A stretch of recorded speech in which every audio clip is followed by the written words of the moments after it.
Sand dunes. These breathtaking, gigantic structures formed by tiny grains of sand are beautiful. Until you're being swallowed by one.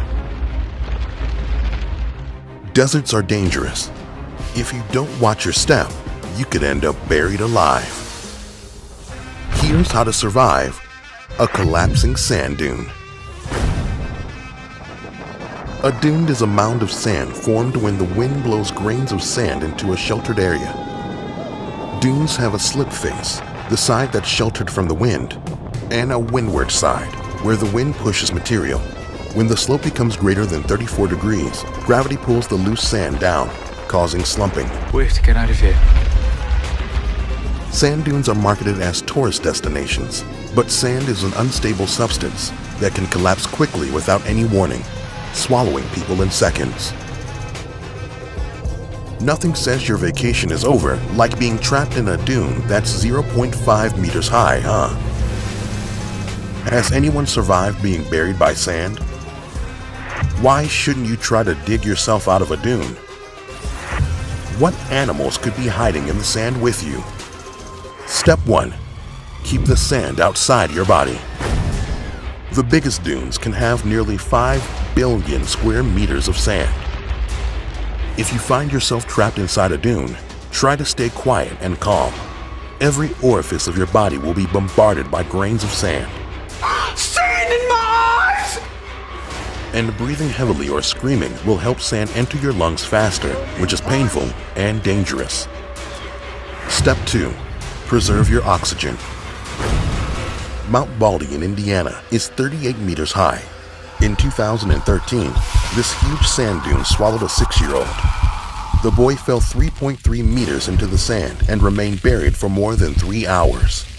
He only survived because an air pocket formed around him as the sand was collapsing.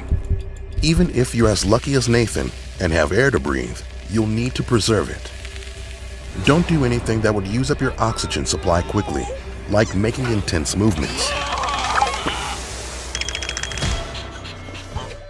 Step 3. Close your eyes. Sand dunes are found in deserts and on beaches, and they're different. Sand in the eye! Ha! Dunes near the ocean are stationary since the water cements them in place. But in the desert, the dunes travel with the wind, which presents another threat.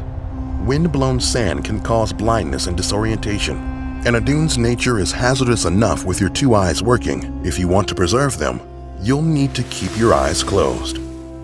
Step 4. Don't dig. This might sound counterintuitive, but if the sand is fresh, it will fill back in wherever you push it away. If you try digging yourself out, you could end up buried even further down inside the dune. Step 5.